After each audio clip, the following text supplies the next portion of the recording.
Кыргызстан дүйнө мамлекеттеринин катарында жол кырсыктары эң көп катталган өлкөлөрдүн ичине кирет экен дагы. КМШ мамлекеттеринин катарында 3-чү орунда турарыбызды байма-бай эксперттер, баамдап жүргөн адамдар жана статистикалык маалымат менен алектенген адистер белгилеп жүрүшөт. Эгерде биздин Кыргызстандын арасында айдоочулардын саны жыл сайын 100 000 адамга толукталып, акыркы 5 жылдын аралыгында мурунку унаалардын саны 2,5 эсеге өскөнүн, кыйла көбөйгөнүн эске ала турган болсок, анда биз бүгүнкү күндө дал ошол жол кырсыктарын азайтуунун жол жоболорун тездеп биздеп, алдын алуу иштерин күчөтүшүбүз керек экендиги айкын болуп турат. Себеп дегенде, жыл сайын 100 000 адам эгерде айдоочулардын катарына кошулса, алардын канчасы эң мыкты эрежелерди өздөштүрүп, өзүн канчалык деңгээлде даярдап жолго чыкты деген суроо дагы ачык бойдон калып жаткандыгы белгилүү. Андан сырткары дагы түргүн биз себептерин айтып жүрөбүз, бирок ошолордун арасында эң орчундуулары кайсылар экен, биз кайсынысын кантип чечебиз деген суроолор менен бүгүнкү ойордону уюштуруп атабыз. Саламатсыздарбы? Биздин студиябызда жол кырсыгынан уулу жабыркап, бүгүнкү күндө кыйын кырдаалга туш келип калган Кубатбек ага отурат. Сөздү сизден баштасам, окуя эмнеден болду, себебин эмнеден көрөсүздөр? Ушул жылдын 2-октябрь күнү уулум мектептен мектептен чыгып келатып, пешеходный переходдон өтүп келе жатса, Форестер Subaru үлгүсүндөгү автоунаага келип коюп кеткен. Натыйжада балам башынан сотрясение алган, буту сынган, 20 күн, 22 күн больницада жатып, эң оор состоянияда жатып чыкты. Эми мунун себеби мен биринчиден өзү айдоочулардын маданиятсызынан деп билем. Азыр кандай акыбалы? Азыр акыбалы дагы эле оор, 2 ай баспайт, 2 ай. 6 айдан кийин дагы операция жолу менен темирин алат. Темир койду. Мен билгенден, сиз жашаган аймак бул биз жанагы түштүк магистралы деп кошподук беле? Ак Орго, Жан Коныш менен Ак Ордонун ортосундагы жолдон, Алыкулов менен Нушихинанын кечилиши да. Бул жерде кандай? Бул мурдатан эми таштак жол болуп, унаа деле көп өтчү эмес да. Азыр эми кыймыл аябай күчөдү. Мындай кырсыктар көп болбойбу бул? Көп болот. Качанда бир кайталанган, анан саат 12-1лерде кээде ошол жерден жарышат чыгып алып. Гонка кылышат жаш балдар. Ошол кырсыктардын көпчүлүгү сиз айткандай жанагы айдоочулардын эрежеге көңүл бурбай? Мен ошентип ойлойм да. Эреже ал жерде өзү 60 болуш керек. 60, шаар ичи 60. Эманалага, ушундай нерселерди биз көп көрө баштадык да, мурда биз жол кырсыгы болуп атат десе, көпчүлүгүн айтчу элек, мына жолуңар тешик болсо, начар болсо, айдоочулар тияка качам, бияка качам деп анан ушинтип атпайбы дедик эле. Бүгүн жаркыраган жолду салып берип койсок, тескери эффект берип атат да. Мен эми жалпы жонунан кыскача мына статистикага да токтоп кете турган болсом, жалпы жонунан мына бизде ошол 2005-жылдан баштап эле жылдан жылга жол кырсыгы жалпы саны өсүп келатат. Анан мына 2013-жылы кичине 2014-жылга салыштырмалуу стабилдүү абалда, азыркы күндө да айта турган болсок, мына быйылкы жылдын 9 айынын былтыркы жылдын 9 айына салыштырмалуу ошо бир эле деңгээлде да. Бирок ошол эле убакта чынын айтканда ошо жол кырсыгынан жабырып тарткандар, каза болгондордун масштабы аябай эле биздин мамлекет үчүн чоң.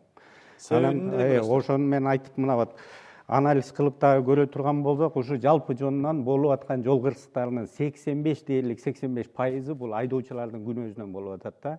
Калган бир 12% жөө жүргүнчүлөрдүн күнөөсү, бир 2% башка дагы ар кандай шарттар менен велосипедист, жол болсо жана арaba айдагандар, жол болсо мал айдап чыккандар, ошондой баягы эме болуп атат. Ошол жерде мына жогоруда айтып кеткен мырзага мен деле кошулат элем. Чынын айтканда мына айдоочулар тарабынан көпчүлүк учурда мына өзүңүз айткандай жолдорду жасап койду, знактар илинип турат, разметкалар чийилип турат. Бирок ошол эле жерде чынын айтканда тиешелүү эреже сакталбай келатканы баарыбызга маалым. Шаарда, мисалы, Бишкекте көп катталгандыгынын бирден бир себеби катары жаңы эле айтып кетпедиби? Бардыгы дайын деп баягы жол белгилери. Бирок иш жүзүндө андай эмес экендигин да байкап жүрөбүз да. Бүгүнкү күндө канчалык деңгээлде камсыздай алдыңар? Кайсыл жерде кандай белги турушу керек болсо, ошонун бардыгы 100% барбы деген суроого кантип жооп бересиз? Бул боюнча биздин шаардык капиталдык курулуш башкармалыгы негизинен жол белгилерин орнотуу жана разметка чүйүү бул жаңы жолдордо каралат.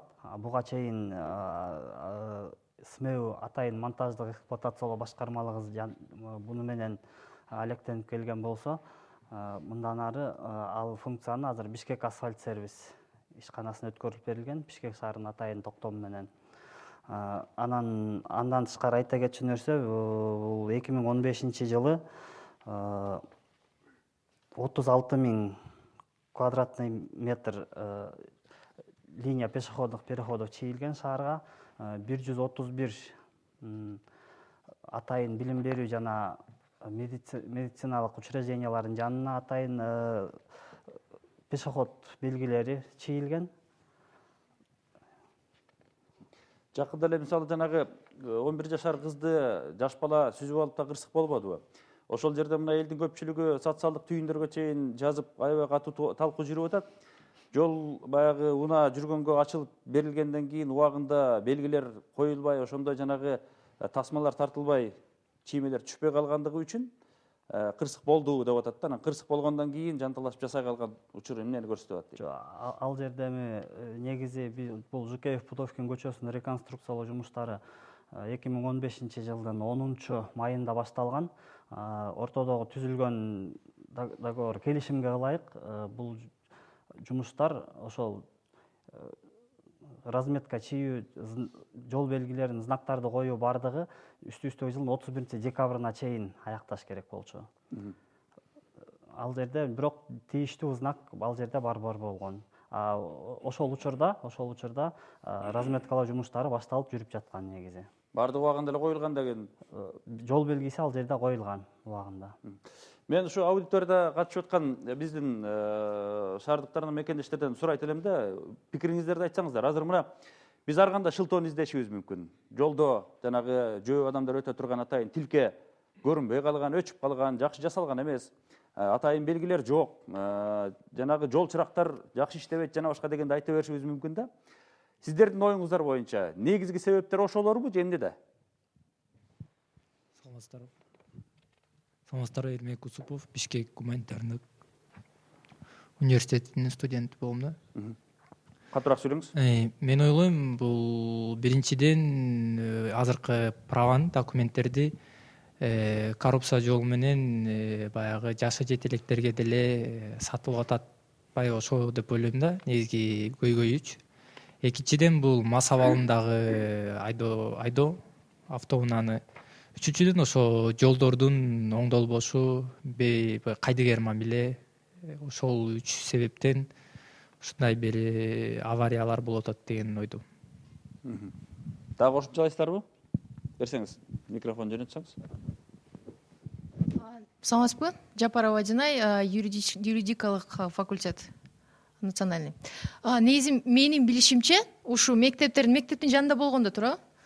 Же мектептен келатканда негизи ушундай жерлерде Мектептен алыс эле жер. Жаңы конуштун бир бетинен, бир бөлүгүнөн экинчи жаңы конуш. Бирок мен билем да, мен өзүм мектебимде окуган жанымда эле мектебин жанындагы жолунда жана орусча айтканда лежачий полицейский деген бар да. Ошол негизи жок болчу да. Анан жок болгондо 2 кызды бир киши жөн эле кагып кеткен да. Менин оюмча дагы ушул да бир маселе Коопсуздук чаралары көрүлбөй калгандыктанбы? Сиздер кандай ойлойсуздар? Азыр ушул айдоочулардын жанагы маданиятынын жоктугу көбүрөөк таасир этеби же болбосо шарттын жоктугубу? Негизи бул чоңуз айтып кеткендей ошол пикирге мен да кошулам. Анткени деген жакын арада эле биз биздин уюмдан жанагындай социалдык кичинекей кыска мөөнөттөгү роликти тартканга аракет кылганбыз. Ал жана Гагарина көчөсүндөгү турган мектептин жанында ошол жерде пешеход жана белги бар. Анан ошол жерден кичинекей мектептен басып келаткан окуучу балдарды мындай бастырып, анан байкап турсак, ал жерде ошол лежачий полицейский жок да. Анан барып эле айдоочулар өтүп атты да, токтобой элечи. Ал жерден баягы Кудай сактасын, катуураак келаткан айдоочуларды деле байкабай деле аны сүзүп балдарды деле сүзүп алышы мүмкүн. Анткени биринчи айдоочу биринчи линияда токтойт, а экинчи линиядан келаткан машина тигине карабай эле баягы катуу келатып, ошондой да көп кырсыктар болот. Анан Бул ошондо айдоочунун көбүрөөк күнөөсү да. Айдоочулардын негизи эле көп учурда ошо айдоочулар баягы көп байкабай калат. Анан маданиятсыздык чын деле мындай көп десем болот да, маданият төмөн деп ойлойм. Шынар айып кандай элесиз? Мен айта кетет элем, лежачий полицейский деген биздин нормада жок. Нормада жок болсо дагы алар шаар боюнча, республика боюнча коюлуп жүрөт. Бул боюнча жол кайгыл кызматы же тиешелүү уюмдар өзүнүн инициативасын киргизип, муну мыйзамдаштырыш керек. Анткени бул мыйзамсыз. Андай норма жок, бирок биз кое беребиз. Ал деле сактабайт кишинин өмүрүн. Экинчи тараптан айткан болсок, бул көп жолу биз айтканбыз, бул комплекстүү маселе. Буга инфраструктура, образование, билим берүү билим берүү сферасы, айдоочу укуктарды берүү маселеси турат, жазага тартуу. Эгерде жол кырсыгы катталып кетсе, ал следственный органдардан кандай каралып атат, ошол иштин баары адилеттүү каралды же жокпу? Эгер следственный отделдерден следствиеден өтсө, ошол тиешелүү жазасын алдыбы же жокпу? Ал дагы башка маселе. Ошентип бир маселе, бир чийим, бир круг сыяктуу эле бири-бирине байланышып жүрө берет да. Айым үчүн жөн эле мына айдоочусуң да, сен күбөлүктү алып атканда бардык эрежени окугансың, сен эскертип алгансың. Бардыгына байка көз жүгүртүшүң керек. Белги турабы, бардыгын сакташың керек. Ылдамдыктын чен өлчөмү бар, ошондон ашпашың керек мисалы да. Айым үчүн бизде сөзсүз түрдө кырсыкка кабылыш керек, анан барып биз жазасын бергенден кийин ошол киши эсине келиш керек. Эмне үчүн ага чейин Бул жерде маселе мындай, жазага көп кишилер тартылбайт, жазадан көп кишилер кутулуп кетишет. Бул инспекторлор кармаган учурда дагы болот, мен айткандай следствияга чейин барса деле болот, кутулуп кетсе болот. Ошентип, ушул массалык түрдө жол кырсыктар катталып аткан кезде, массалык түрдө автоводительдер эрежелерди бузуп аткан кезде, ошол эле массалык түрдө алар жазаларын көп учурда албай калган учурлар көп. Бирок дагы маселеде жазага тартканга жеткирбеш керек болуп атпайбы азыр биз маселеничи? Себеби кырсык болуп кетсе, сен мыйзамды, жол эрежесин бузуп атсаң, демек сен ошол айдоочу деген атка толук жооп бере турган кесипкөй эмессиң деген дагы маселе бар да. Мисалы азыр жөн эле шаардын ичинде кетип бараталы, же болбосо чоң жолдогу, алыс эл аралык деп коелу, шаар аралык деп коелу. Ылдамдык сактабагандыгы бир, айдоочулардын бири-бирин сыйлабагандыгы эки, шаар ичинде тыгында турсаң, кош тилкеден ар жагына чыгып алып, алдындагы машинени тосуп айтор бизде мындай талаада жүргөнсү эле жүрөбүз да кээдечи. Бул Мен бул жерде дагы айтып кетет элем, жана мен кыскача статистиканы айттым, мына 85% бул айдоочулар тарабынан болуп атат күнөө депчи. Бирок ошол эле убакта биз чынын айтканда азыркы күндө мына эске алышыбыз керек. Кыргыз Республикасында 2008 жылы болгону 400 000 транспорт болсо, азыркы күндө 1 миллион 200 000. Ошол эле убакта биздин жолубуздун узундугу, же болбосо жолубуздун сапаты совсем жакшы болуп кетти дегенден биз деле алыспыз. Жана жалпы жонунан алганда чын эле бул жалгыз айдоочулардын маданияты, же болбосо жөө жүргүнчүлөрдүн маданияты эмес, бул комплекстүү карала турган маселе. Бул жерде айдоочулардын маданияты, жөө жүргүнчүлөрдүн маданияты, ошол эле баягы жолдун акыбалы канча, жолдогу ошол эле эрежелер, тилкелер канчалык деңгээлде баягы тиешелүү талаптарга жооп берет. Мунун баары жалпы жонунан каралыш керек. Мен азыр да кыскача айтып кете турган болсом, Бишкек шаары боюнча эле азыркы күндө тиешелүү тура турган жол белгилеринен 4000ден ашуун жол белгилери, дорожный знак жетишпейт. 811 жол белгисин жаңылап коюш керек, 3000ден ашуунун вообще алмаштырыш керек, эски уже эмесине жетип калганда. Андан сырткары мына вот 68% жол кырсыгы Бишкек шаары боюнча бул түндө болуп атат. Ошол эле убакта мунун себеби эмнеде? Бунун негизги себептеринен бири дагы эле болсо ошо баягы наружный освещение жана көчөдө жарыктандыруу маселеси толук каралган эмес. Ошол эле убакта жана жөө жүргүнчүлөр көрүнбөй калып атат. Ошол эле убакта дагы караңгы жерлерде сөзсүз түрдө баягы көп нерсе көрүнбөй калат. Мына вот Бишкек шаарыбыз чоңоюп, жаңы конуштар да көбөйүп атат.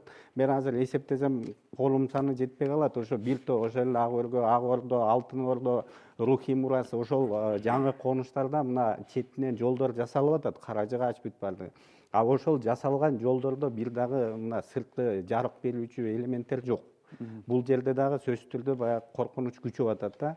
Ошол эле убакта сөзсүз түрдө мына тиешелүү профилактикалык жумуштар, башка жумуштар бүт бардыгын колдон келишинче аракет кылып атабыз. Мына вот жол кайгылуу кызматы тарабынан тиешелүү баягы иштер көрүлүп атат. Бирок чынын айтканда бул жетишсиз. Коомчулук жалпы алыш керек муну. Жигит белгилеп кетпеди, айдоочунун көйлөктөрүн коррупциялык жол менен берүү дагы эле токтой элек деген маселени. Эми мен чынын айтканда бул маселени комментарий кылгандан алыс болот элем. Себеби дегенде азыркы күндө өзүңүздөр билесиздер, айдоочулук күбөлүктөрүн мамлекеттик каттуу кызмат берет. Анан ошол эле убакта мен азыр отуруп алып кескин аларды сындагым келбейт, бирок ошол эле убакта баягы эл айтса калп айтпайт дейт. Чынын айтканда ошондой баягы система дагы эле уланып келатат да. Мен да кошумчалап кетейин. Чынында эле бүгүнкү биз талкуулап жаткан маселе бул мамлекеттик деңгээлдеги мындай чоң көйгөй болгон маселе болуп айланып кетти да. Себеби дегенде акыркы жылдары өзүңүздөр билесиздер, чынында эле жол кырсыктары аябай көбөйдү дагы. Ошо жол кырсыктарынан жабыркагандардын, каза болгондордун сандары күндө өсө турган болуп кетти.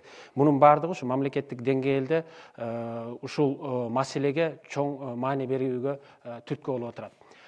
Жанатан бери айтып атабыз, ошол жол бузууга эң негизги себеп эмнеден болуп атат деп айтып атабыз. Бул көбүн эсе эрежелердин астыгынан же эрежелердин жоктугунан же ошо эрежелерди билбегендиктен эмес деп ойлойм да. Себеби дегенде ошол айдоочулардын басымдуу бөлүгү, бардыгы деп эле айтсам болот, бардык эле эрежелерди билишет. Бардыгы эле кайсыл жерге токтош керек, кандай токтош керек, кайсы ылдамдыкта айдаш керек, бардыгы билишет. Бирок бардыгы эле сактай бербейт. Анан сиз айтып атпайсызбы, экинчи катарга туруп алат, жана ээн жерден болсо деле авария болуп калышып атпайбы? Бул кандайдыр бир тоскоолдуктан деле келип чыккан жок. Бул ошол эрежени билгендердин дагы билип туруп, бирок кандайдыр бир тобокелчиликке салып, кандайдыр бир кайдыгерликке салып, кандайдыр бир атайлыкка салып туруп жасаган эреже бузууларынан келип жетет. А бунун түбү эмнеде жатат? Бунун түбү мына бүгүнкү темабыз деле ошондой болуп атат. Бул жолдо жүрүүнүн укуктук маданияты деп атпайлыбы? Канчалык деңгээлде бүгүнкү күндө биздин калктын, айдоочулардын, жолдо жүрүүчүлөрдүн, бул айдоочуларга эле эмес, бул жөө жүрүүчүлөргө да тийиштүү. Жол кыймылынан жалпы катышуучулардын баардыгыбыздын ушул укуктук маданият деңгээлибиз канчалык деңгээлде жетиштүү деп айтсак болот да. Эми бул маселеде эле көбүн эсе баягы психологияга жана башка тарбияга барып такалат. Бирок бир учурда мамлекетибизде чынында эле бир кандайдыр бир боштондук болгон учурда чынында эле калкыбызда кандайдыр бир баягы оройчулук, ошол баягы бири-бирине сыйдын аз болгондугу бир убакта бизде көп болуп кетти да. Бул эми 90-жылдын башында да койсок болот, баягы жаңы мамлекетти куруп аткан кезибизде да. Ошол убакытта биз белгилүү бир убакытты өткүзүп, бүгүнкү күндө ошонун мындайча айтканда кесепеттерин көрүп атабыз. Тарел мырза, дагы бир маалыматтар жүрөт. Мына ошол жол кырсыгына кабылган айдоочулардын 90% 18 жаштан 35 жашка чейинкилердин арасында кезигишет дейт. Анан көпчүлүгүн алып карасак, ошол мындай тажрыйба ала элек бир жылдын аралыгында уна башкарып жүргөндөрдүн арасында дейт. Бул баягы даярдоо процессинде жаңы эле мырза белгилеп кеткендей, өзүнө алып аткан жоопкерчилик жөнүндө түшүнүк албай чыгып калгандыгыбы? Эмнеде? Жок, бул жака айтып кете турган нерсе бар. Кыргыз Республикасынын жол кыймылынын эрежесинин негизинде Кыргыз Республикасынын жараны 17 жашка чыга турган болсо, ал жеңил машинаны айдоого именно айдоочулук көйлүктү алганга укугу бар да. Ошонун негизинде бүгүнкү күндө баягы айдоочуларды даярдап жаткан бардык эле уюмдар ушул окуп аткан кишилерге каалаган деңгээлде, эң жогорку деңгээлде көпчүлүк учурда билимди берүүгө аракет кылат. Мына байкебиз дагы айтып кетти, баары жол кыймылынын эрежесин билет. Бүгүнкү күндө айдоочулук көйлүгү жок деле айдап жүргөндөр бар, туурабы? Ошолордун арасынан. Бирок эгерде биз статистиканы алып атпайбызбы, авария көп болуп атат деп атабыз. Эгерде биз Европа системасын ала келсек, например, Америкада, Невада штатында айдоочулук көйлүктү берүү эрежеси ар бир жаран айдоочулук көйлүктү алам деген жаран өз алдынча айдап үйрөнөбү, даярданабы өз эркисине негизи коюшат экен. Бирок айдоочулук көйлүктү мыйзам чегинде ала турганда, алар өзүнүн департаментине барып, арызын жазып, анан жанында инструктор деп коет, айдап үйрөтүүчү. Ошону менен 3 сутка, ровно мындай айтканда 48 саат айдашат экен аларчы. 3-чү суткасы болсо теориялык белгилерге берилет экен. Ошол эле учурда аларды деле баягы катуу айдайт деп ойлойт, анткени автоунааны адам башкарат. Эң биринчи адам өзүнөн баштаса, өзүнүн ыймандуулугун, мындай айтканда, экинчиден тарбиялыгын, жолдо жүргөндө ошол жол кыймылынын эрежесин сактайм дей турган болсо, жол кыймылынын кырсыктары бизде азаят деп ойлойм. Эгерде ошол эле жакшы айдап биле турган адам ошол эле жол кыйрсыгын, кыймылынын эрежесинде кыянаттык менен пайдалана турган болсо, баягы түз эле жерде мындай авария болуп атат деп айтып атат, биз ошону көрүп туруп токтобой турган жерге токтобогон болсок, эгерде тиги токтой турган жерге барбай, бүгүнкү күндө баарыбыз эле билебиз, нарушать этебиз. Ошондой нерселерди кылбасак, мен ойлойм, биздин жол кыймылынын кырсыктары кичине азаят болуш керек депчи. Бизге телефон чалуу бар экен. Алло, саламатсызбы? Саламатсыздар. Өзүңүз тааныштырып сурооңузду бериңиз. Мен Караколдон Иманбетов Жеңиш деген. Сурооңуз. Мен мына моураки жолдогу башаламандык качан токтойт дегенди мен өзүмө да сиздерге да бергим келип атат да. Ушинтип эле телевизордон сүйлөнүп эле азыр жаның мына менин машина айдап жүргөнүм 51 жылга кетти. Мындай же эч ким окубайбы, же правиланы билбейбиз, же маршруткалардын токтогонунун жайыны жок, же ар бир киши каалаган жерден биздин Каракол шаарында барып эле токтой бере турган болду. Жок дегенде бул качанга чейин ушул суроону качан бере беребиз бири-бирибизге. Мындай бир конкреттүү маселелерди козгоп, штрафты көбөйтүп, же болбосо айланайын кыргыз илгерки кыргыздар айткандай штанын шыпырып туруп камчы менен бир 5 шапалак чаппайбызбы? Же штраф токтото албаса, же телевизор токтото албаса, же болбосо ушундай сөздөн сөзгө өтүп эле ушинтип жүрө беребизби? Рахмат. Мен мына Рахмат. Сурооңуз түшүнүктүү.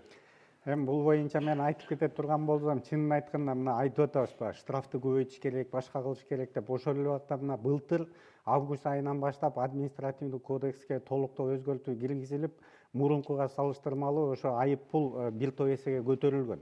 Мен дагында болсо мына статистиканы айта турган болсом, мына быйылкы жылдын 9 айында, былтыркы жылдын 9 айына салыштырмалуу жалпы жол кайгоо кызматкерлеринин тарабынан дээрлик 1%га баягы түзүлгөн протоколдордун саны өсүп атат. Эгер былтыр 9 айдын ичинде бюджетке 133 миллион сом акча түшкөн болсо, быйылкы жылы 9 айдын ичинде 293 миллион акча түшүп атат. Дээрлик баягы мурункуга салыштырмалуу бир топ көп. Бирок ошол эле убакта жол кырсыгы азайып кеткен жок. Бул жерде чынын айтканда мына комплекстүү түрдө дагы эле айтып атпайбызбы? Караш керек. Бирок дагы бир баса айтып кете турган нерсе мына дүйнөлүк системада мунун бүт бардыгы жана биз азыр жаман көрүнүп калганбыз. Мен азыр айтып коеюн, там биздин кызматкерлер мына токтото эле, знак турат, пешеходный дорожка турат, эмнеге пешеходду кой берген жоксуң, эмне знакты көргөн жоксуңбу же разметканы көргөн жоксуңбу десе, айдоочу айтат, аны да көрдүм, муну да көрдүм, мен сизди көрбөй калыпмын депчи. Бул негизинен эң баягы кайдыгерлик мамиле да. А дүйнө жүзүндө азыр ошонун бүт бардыгы камера менен иликтелинет дагы. Камера менен эч ким сүйлөшө албайт, эч ким такташа албайт. Камера фиксировать этти, үйүнө келди. Ошону, например, 3 айдын 10 күнүн ичинде штраф айып пулду төлөй турган болсо, тиешелүү өлчөмдө азыраак төлөйт. Андан кийин кечиксе дагы көбүрөөк төлөйт. Бул система дүйнө жүзүндө иштеп атат да. Бизде тилекке каршы ошол система жок. Бирок азыркы күндө киргизебиз деп bunun dagы üstünden işteliп атат. Бул дагы болсо бир топ мына тартипти орнотконго аябай көмөк көрсөтмөк да. Турцияда мисалы айдоочулук күбөлүктү алыш үчүн 4 жыл мектепте курс окутулат экен, айдоочулук. Андан кийин жогорку окуу жайга тапшырып, сен жогорку билимдүү адам болгондон кийин экзамен берип, анан ошондо бир 8-9 жыл айдоочулукка үйрөнөт экен да. Булар ошонун ичинде мыйзамдын баарын жаттап чыгышат, бүт эрежелер. Анан жанагынтип маданиятка көндүргөндүн бир схемасы, эгерде ошол күбөлүгүңдү алдырып жиберсең, анда кайра алышың азап да. Балким таптакыр албай калышы мүмкүн. Экинчи жагы бар, Европа же Америка мамлекеттеринде айдоочулар жөн эле адам болуп айдап келет дагы, эгерде жолдон ошондой белги турса, адамча эле токтоп атпайбы. Үчүнчү маселе, Россиянын басма сөз каражаттарында аябай көп талкууланган темалардын бири ушул. Анан ал жакта айткан эксперттер мынтип билдирип атат да, биз балдарды азыр 1-класстан баштап ошол жолдо жүрүүнүн эрежелерине, анан жолдо жүрүү маданиятына окутуп атабыз.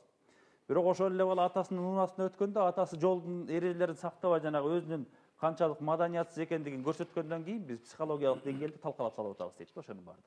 Ушундай жагдай болушу мүмкүнбү себеп бизде?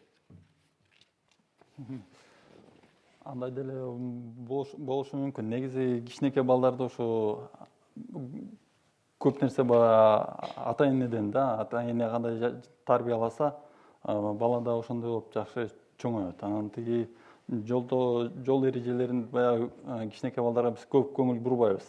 Ата эне болупчу кичинекей балдарга негизи эле ошол жол белгилерин көрсөтүп үйрөтүш керек.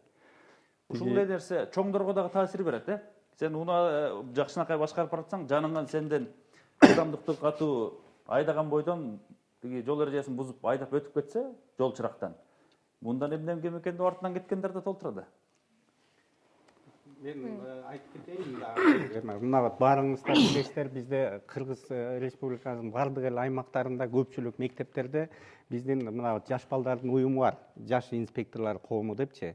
Ошол жерде мына 5 класстан 8 класска чейинки окуган балдар ошол баягы коомдо мүчө болуп, жанагындай конкурстарга катышып атат, өздөрү дагы правиланы билет, ошо менен эле баягы мектеп окуучуларына дагы ошо жол эрежесин үйлөтүүгө аябай чоң бир көмөк көрсөтүп атат да. Мына кече жакында эле биздин Кыргызстандан барган командабыз Россияга барып, 6 мамлекеттин ичинен 1-месттен алып келди. Анан кийин бул жерде баягы биз ошол жаш өспүрүмдөрдү значоктор менен, формасы менен чыгарып алып, туура эмес жерде токтоп турган айдоочуга келип туруп, байке сиз туура эмес жерге токтоп алыпсыз, могул жерде могул знак негизинде турбашыңыз керек эле десе, уялып кечирип койгула деп кетип калат. А биздин инспекторлор келип алып, ошону билип туруп бузду да. Билип туруп бузуп атат да. Маселе ошондо. Биздин айдоочулар, биздин кызматкерлер келип алып, туура эмес токтоп алыпсыз, документиңизди бериңиз, жазам десе, сөзсүз түрдө да кайма айтыш баштайт. Азыркы телекөрүүчүбүз айткандай, азыр эмне кылыш керек деген суроого басым жасайлычы. Ооба, мен ошол жогоруда байкенин сөзүн кошумчалап жооп берип кетет элем да. Чынында эле бүгүнкү күндө биз маселени көп айтып атабыз да, анын кандай чечилиши жөнүндө аз талкуулап атабыз. Бир гана жазаларды күчөтүү менен биз бул көйгөйдү чече албайбыз. Себеби дегенде, мына жогоруда айтылып кеткендей эле, жыл сайын кандайдыр бир күчөтүүлөр болуп атат. Айып пулдун да көлөмү чоңоюп атат. Андан башка кандайдыр бир күчөтүлгөн санкциялар кирип атат. Бирок бул маселени чечкен жок. Демек, биз буга жана жогоруда айтып кеткендей эле комплекстүү түрдө карашыбыз керек дагы. Муну уже мектептин 1 классынан баштап ушул айдоочу болгондон кийин, айдоочу болгонго чейин, болгондон кийин дагы анын ушул жол эрежесине болгон мамилесин, жалпы эле укуктук маданиятын жогорулатканга аракет кылышыбыз керек. Бүгүнкү күндө бул боюнча юстиция министрлиги дагы именно жол коопсуздугунун боюнча, маданияты боюнча эмес, жалпы эле укуктук маданиятты жогорулатуу боюнча атайын стратегия карап чыккан да. Мен ойлойм, ушул стратегиядагы каралган жоболор дагы ошол жол эрежесин сактоо боюнча укуктук маданиятты жогорулатууга да жардам бериш керек. Себеби дегенде, жолдо жүрүү укуктук маданияты бул жалпы укуктук маданияттын, жалпы адамдын деңгээлинин жогорулашына түздөн түз байланыш болот. Себеби дегенде, мына айтып калышат, эгерде коомдун канчалык деңгээлде маданияттуулугу экенин билгин келсе, бул ошол жол эрежесин сактаган маданиятынан эле байкасаңар болот депчи. Күн сайын болуп аткан көрсөтүү. Күн сайын болуп аткан.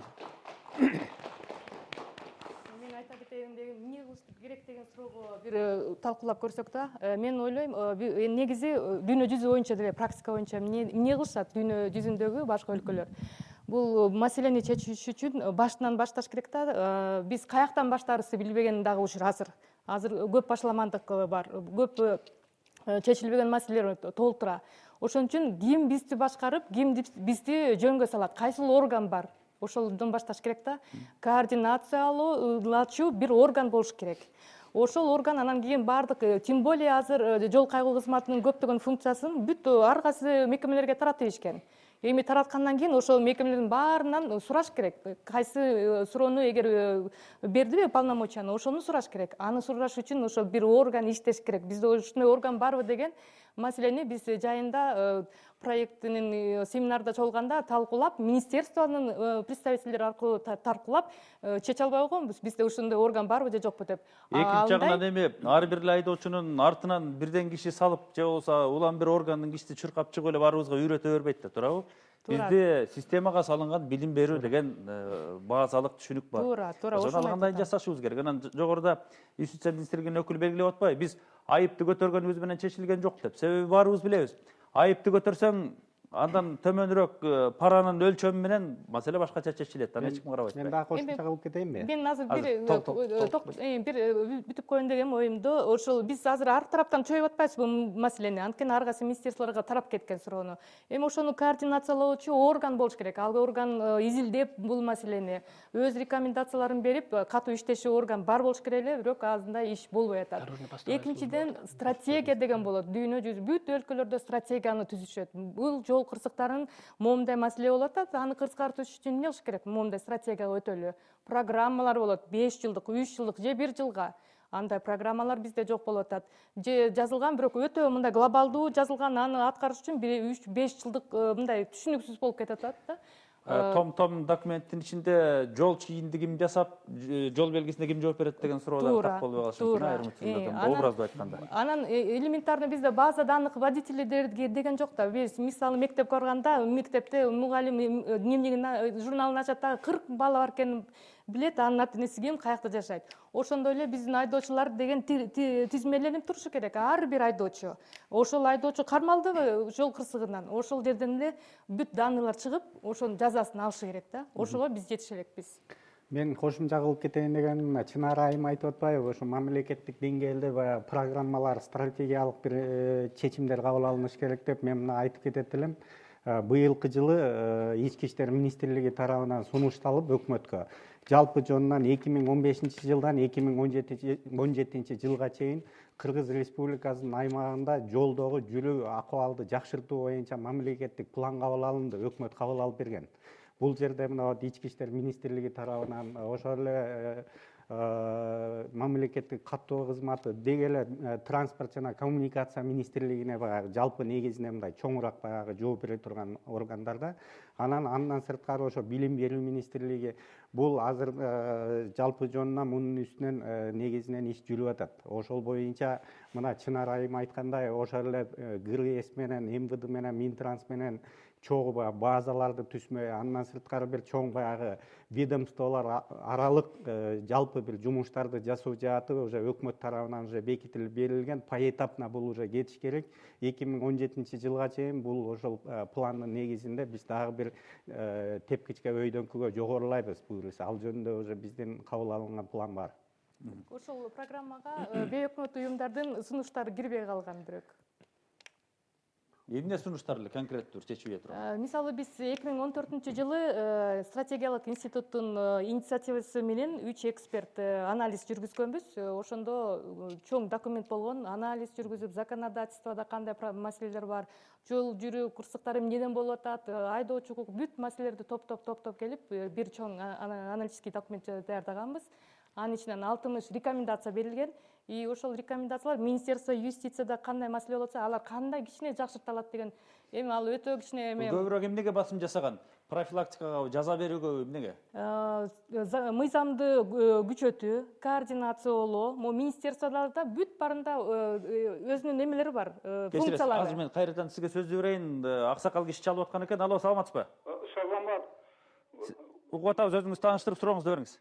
Мен 84-төгү Авышка Шаршенов акымын Фрунзеден, Бишкектен. 13 август күнү центральный көчөдөн келатып, машина башкалар токтоду. Анан бир кыз токтобой, мени тебелеп, далым сынып, 1,5 ай машинага жаттым. Больницага. Анан кыздан сурасам, 25 жаштагы кыз экен, правына сатып алган дейт. Ушуну айтайын дедим эле. Рахмат. Бул турмуштук факт эми. Азыр эжеке топтоп койсун, анан суроого комментарий бериңиз. Ошо биз буга чейин айткандай эле көптөгөн полномочиялар ар кайсы министерстволорго берилип кеткен. Ошол функцияларын кантип жакшыртуу керек, кантип контролду күчөтүш керек деген функциялардын баарын бирден президентство аркылуу даже жазылып чыккан. Ал рекомендациянын баары институт аркылуу өкмөткө кетмек, даже президенттин кароосуна да бармак, бирок пока жыйынтыгы билинбей калды да. Мен дагы бир кошумчалап кетет элем да, жанагы айткандарыма. Мурун эмне үчүн мурун жол кырсыктары азыраак болгондо кийин аябай көбөйүп кетти дагы, көбүн эсе бул айдоочулардын маданиятсыздыгы болуп кетти деп атпайлыбы? Бул жерде дагы бир маселе бар да. Мурунку убакыттарда чын эле айдоочуларды окутуучу, даярдоочу жайларда бир системалуу, бир эреже менен, бир методика менен окутулчу да. Бул өзүңүздөр билесиздер, СССР убагында ошондой болгон. СССР убагында 60-жылдары жол коопсуздугуна аябай көңүл бурушкан экен да. Аябай көңүл бурушуп, ошол кестеги эң негизги бүгүнкү күнгө чейин жеткен эрежелердин негиздери ошол 60-жылдары калыптанып калган экен да. Бүгүнкү күндө болсо бул автоунаалардын көбөйгөн эсебинен жана айдоочулардын машина автоунааларын алганга көп аракет кылгандыктан бүгүнкү күндө айдоочуларды даярдоочу борборлор аябай көп.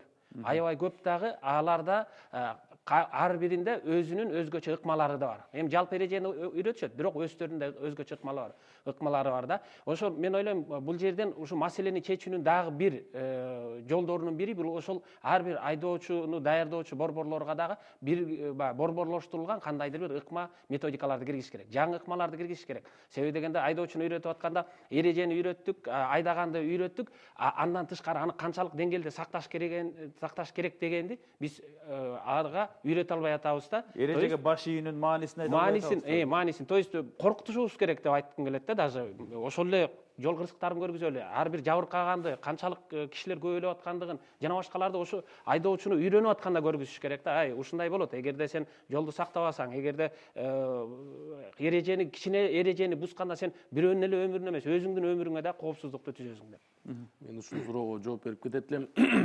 Бүгүнкү күндө сиз айтып атасыз, сиздики айтканыңыз да туура. Жеке эле Кыргыз Республикасында айдоочулук курамында даярдоо автомектептер көп. Анын арасында сапаттуусу дагы бар, сапатсыздыгы бар. Анан өзгөчө ыкма боюнча айтып кетчү нерсе, ар бир айдоочуларды даярдоо автомектеби эң биринчиден ошо айдоочуларга сапаттуу билим бергиси келсе, ал өзүнүн материалдык базасын оңдойт. Материалдык база оңдоо деген эмне? Бул Кыргыз Республикасынын жол кыймыл эрежесине тиешелүү плакаттар болобу, методикалык пособиялар болобу, жана видеороликтер болобу, ошолорду баягы түздөн түз ошол айдап үйрөнүп аткан кишиге жеткиргенге аракет кылат. Эмне аркылуу? Мультимедиалык технологиялар аркылуу болобу, же болбосо проекторлор аркылуу болобу. Бирок ошол эле учурда ошол окуп аткан адам ошол берилип аткан билимди өзүнө алгысы келбесе, аны биз айтып деле негизи үйрөтүп деле болбойт да. Аны сиз айтып атасыз, ошо кандайдыр бир контролдош керек депчи.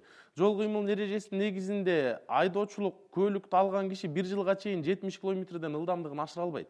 Тыюу салынган агачы. Бирок ошол эле негизде алып алган кишиге биз конституциялык жактан анын өз жеке менчик укугуна биз кийлигише албайт экенбиз да. Ошону мен ойлойм баягы мындай мамлекеттик деңгээлде каралып чыкса, может ушундай бир чаралар көрүнмөк да. Бирок айдоочулук солидарность деп атабыз, ошону мен ойлойм эң биринчиден ар бир жаран, ар бир атул, ар бир айдоочу өзүнөн баштаса, биз оңолобуз деп ойлойм да, негизи ушул боюнча. Куат ага, сиздин пикир эмне керек болуп атат азыр? Сиз айтып атпайсызбы, мына түнүгүнө дардалаңдап жолду жөн жол жүрүү үчүн эмес, жарышка колдонобуз. Адыраңдап өзүбүз билгендей кылабыз. Жанагындай пешеходный переходдорго бир 4-5 метрди чынар айым эжеке айтып атпайбы? Лежачий полицейский уруксат эмес, уруксат берип коюш керек. Чектөөлөрдү көбөйтүш керек, Көбөйтүш керек. Бизге да ошол болосу светофор, анан болосу жанагындай лежачий полицейский бир 20 сантиметр көтөрүп койбосо болбойт. Мыйзамдаштырып туруп. Европада азыр ошондой металлыбыз жалпайып калып атпайбы? Жок, бул жакта бир айта кетилчү нерсе, эмне үчүн жол кыймыл эрежесинде 1.16 бир жол белгиси бар. Искусственная неровность деп коет. Ал жол кыймыл эрежесинде негизи каралган нерсе. Бирок бүгүнкү күндө биз айдап атабыз, ошо биз койгон баягы искусственный неровностьтар, мындай айтканда баягы жасалма унаа токтотуучу каражаттарчы, байка айткандай аябай эле жапыс болуп атат. Ылдамдыкты чектетүүчү нерселерчи. Эгерде биз ошону бир 9 сантиметр кылып койсок, менин оюмча да, ошол машинасын айдап бараткан айдоочу обязательно токтомок ошол жактанчы. А биздики бүгүнкү күндө 7 сантиметрден ашпайт. Биз өлчөп көргөнбүз мунучу. 1 жылга жетпей, ашпаса дагы ошол лежачий полицейскийди койгонго дейм негизги туура болуш керек. Анан бир суроо, эмне үчүн ошол лежачий полицейскийди баягы мыйзам түрүндө кабыл алганга бир тоскоолдук барбы? Жок, тоскоолдук жок. Мен бул боюнча түшүндүрмө берип коеюнбу? Чынын айтканда, мыйзам чегинде бул каралган, жол жүрүү эрежесинде бар. бирок ошол эле убакта дагы туура түшүнсөңүздөр, биз жолду датнакай кылып жасап койдук. Бүт баардыгын неме кылдык. Анан ар бир 5 метр сайын эле аны кылып берсек, анда жолду жасап эмне кереги бар? Ошон үчүн Талант мырза, мисалы азыр интернет деген кудай берип калбадыбы? Башка мамлекеттердин ошондой айдоочуларды үйрөтүп аткан методикаларын, ыкмаларын көрсөң, Европада мисалы 4 секунд сайын капталдагы күзгүлөр менен артты көрсөтө турган күзгүнү сөзсүз түрдө карап, анан жол белгилерин дайыма издеп турушуң керек деген милдеттемени айдоочу жанында инструктору жок эле, башка көзгө чапкан киши жок эле, ошол тиги 10 сантиметрлик бийик тосмону койбой эле жасап жүрөт да. Жөн эле жасап жүрөт. Ал милдети катарында, жоопкерчилиги катарында жасап жүрөт. Бизде эмне үчүн ошондой эмес деген маселе бар да. Эми ал тиги маданиятка жараша дейм, көпчүлүк түрдө бизде жаш балдардын көбү ошо машина алганга, унааны алганга баягы көп жылдан бери чогултуп же бир максат коюп алам деп, анан алгандан кийин жаштардын көпчүлүгү да ошо мына машинеге отурдум деп анан катуу айдашат. Алар деле ошо айтып кеткендей, жана айтып кеткендей эрежелерди деле жакшы билишет. Бирок кандайдыр бир ушундай мамиле кылышат да. Анан лежачий полицейскийде ар бир 5 метр сайын койбосок дагы жанагы бала бакча болот, мектептер болот. Ошол жерлерде ушундай кичинекей балдар жүрө турган жерлерге коюп койсок, менимче туура болот деп ойлойм. Азыр дүйнө мамлекеттери ар кандай ыкманы издеп атпайбы? Ошол эле жанагы лежачий полицейский дегенибизде бийиктетип туруп, анан кийин 2 метр аралыкка чейин чоюп коет экен дагы, ал унаасы секирип түшүп кетеби деп коркот экен бир жагы. Экинчи жагы жарым метрден ашык жерди тескерисинче чуңкурайтып салган мамлекеттер бар экен мисалы. Анын баардыгы баягы бизде ошого мажбурлап атпайбы? Жолдун эрежесин сактабасаң машинең менен сүзүп аласың же чуңкурга түшүп кетесиң деп мажбурлап атат. Бирок биз мажбурлабай эле ошол нерсени жасаганга милдеттеме алышыбыз керек болуп атат да. Жетишүүнүн жолу. Же биз таптакыр аң сезимибизди момчалып. Чынын айтканда ошо аң сезимди оңдош керек. Мен дагы айтып кетейин, мына статистика боюнча мына жаш өспүрүмдөр катышкан жол кырсыгын ала турган болсок, ушул где-то жол кырсыгынын 40%-ында жаш өспүрүмдөр баягы жөө жүргүнчү катары кетип баратып, анан жол кырсыгына учуруп атат, айдоочулар сүзүп атат. Калган бир 30%-ында булар жүргүнчү болуп машиненин ичинде кетип баратат. Ошол эле ата энеси, тууган урубу салып алып баягы жүктү алып кетип атат. Бирок жол эрежесинде каралган болсо дагы алдыңкы сиденияга отургузбаш керек, отургузуп алат. Эгер арткы сиденияда болсо же алдыңкы сиденияда жана атайын жаш балдарды отургузуп кармай турган креслолор бар. Ошол кресло эми биз айтабыз, баазы бир $100 ар жак бер жагында, бирок баланын өмүрү ага караганда бир топ кымбат да. Бирок ошону дагы карап, ошо балдарды атайын ошого салып ташыган эч ким жок. Бунун бүт баардыгы кайрадан келип эле кайдыгерлик, чынын айтканда. Ошон үчүн ар бир адам ошо өзүнүн өмүрүнө, өзүнүн жанында келаткан адамдардын өмүрүнө кайдыгер болбосо мунун баары болбойт эле да. Нуржан мырза, кыска аралыктын ичинде биз ушуну оң жолго салуу мүмкүнчүлүктөрү барбы? Эмне сунуштасак болот? Эми бул негизи кыска аралыкта дегенде деле бир топ убакыт керек болот буга. Себеби дегенде бул жалпы коомчулуктун, ар бир адамдын аң сезимин ошол жол эрежелерине, жалпы эле коомдогу мамилелерибизге биз маданиятыбызды канчалык деңгээлде жогорулатышыбыз керек. Эми маданиятыбыз жок деген мааниде айтып аткан сөз эмес бул. Себеби дегенде бизде укуктук маданиятыбыз бар. Бирок канчалык деңгээлде экени ал башка маселе болуп калат да. Мен ойлойм, бүгүнкү күндө ар бирибиз жолдо жүргөндөр, жөө жүргөндөр, унааны айдап жүргөндөр ар бирибиз өзүбүзгө кылган ишибизге түз көз караш менен карап, мындайча айтканда туура карап, башкаларга үлгү болгонго аракет кылып, ар бирибиз өзүбүздөн эле баштасак, мен ойлойм, бул аз убакыттын ичинде эле ошол баардык жакшы нукка түшүп калмак да. Ушул жолду жүрүү эрежелерин сактоо боюнча дагы мен ойлойм, бул өзүнүн оң жагын бермек. Эми буга мамлекетте айтпадыкпы, системалаштырылган, пландуу, көп убакытка созулган иш-чараларды жүргүзүш керек. Күнүгө жүргүзүш керек. Айдоочуларга деле ошол жол кыймылынын баардык катышуучуларына жөө жүрөбүзбү, кандай транспорт башкарып жүрөбүз, бир эле айта турган нерсе бар. Жоопкерчиликти анан кийин аң сезим менен мамиле кылышыбыз керек да, баардык нерсеге, окуп билип алган нерсеге. Баягы кыргызда айтып коет эмеспи? Араб айдагансыбай жөн айда депчи унааны.